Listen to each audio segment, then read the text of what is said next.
The first industrial workers were women. They were farm women who, in a relationship between their families and the mill owners, came to work at the mills, were paid a wage, part of the money going back to their families. They lived in dormitories, they were carefully supervised, they were educated, they published newspapers, and they created fabric for an Atlantic trade. In some industries like shoes, whole towns, let's say Lynn, Massachusetts, just sort of snapped up whole families of workers, men, women, and children who had family shoe shops as sort of wage workers in shoe manufacturing. In other industries, the workers were more specialized. Farm girls would be hired to work in the cloth production side of the factory. Children might be hired to do some kinds of manual labor, and men would basically be hired to take care of the machines.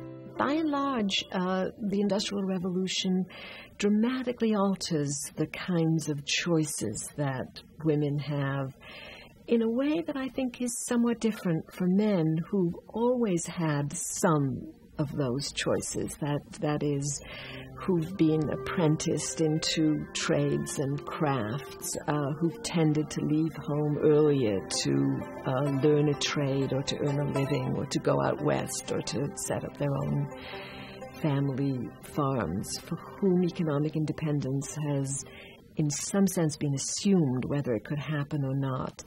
It's the Industrial Revolution that makes that a possibility for women, and lots of women take advantage of it. Many are hurt by it. The increasing rate of immigration in the mid-19th century provides many of the workers the nation needs.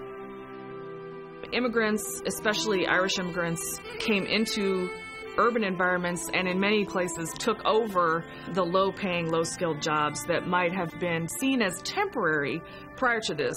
And the men going to work on canals, the women going to work in the textile factories or as domestics in other people's houses, but then, of course, encompasses many other groups, and each group in turn, as it comes, moves into whatever the process is that's happening at that point.